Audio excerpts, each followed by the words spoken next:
Saudi আরবে হঠাৎ অনেক প্রবাসীদের ব্যাংক অ্যাকাউন্ট ব্লক হয়ে যাচ্ছে, বিশেষ করে আল রাজি, এসএনবি, সাব, এএনবি ব্যাংক।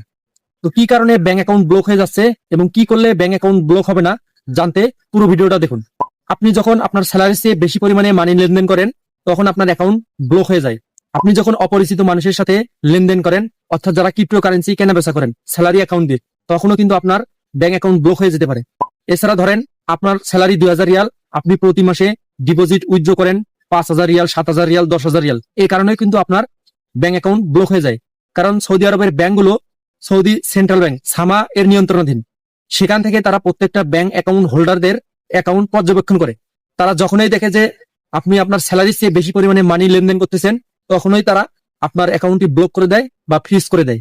আপনার স্যালারির চেয়ে বেশি পরিমাণে মানি ট্রান্সফার করবেন না এবং আপনি অপরিচিত মানুষের সাথে লেনদেন করবেন না, ক্রিপ্টোকারেন্সি কেনাবেচা করবেন না, স্যালারি অ্যাকাউন্ট দিয়ে অন্য অ্যাকাউন্ট দিয়ে করবেন এবং আপনার স্যালারি যে পরিমাণ সেই পরিমাণে ডিপোজিট উইথড্র করবেন। তো যখন আপনার ব্যাংক অ্যাকাউন্ট ব্লক হয়ে যাবে, আপনি আপনার ডকুমেন্টস নেবেন, আপনার আকামা নেবেন, আপনার স্যালারি সার্টিফিকেট নেবেন এবং আপনার যদি এক্সট্রা কোনো ইনকাম থাকে তার সার্টিফিকেট নিয়ে ব্যাংকের সাথে যোগাযোগ করবেন। তারা আপনার ব্যাংক অ্যাকাউন্টটি ব্লক খুলে দিবেন। আর ভিডিওটা বেশি বেশি শেয়ার করে সবাইকে জানিয়ে দেবেন।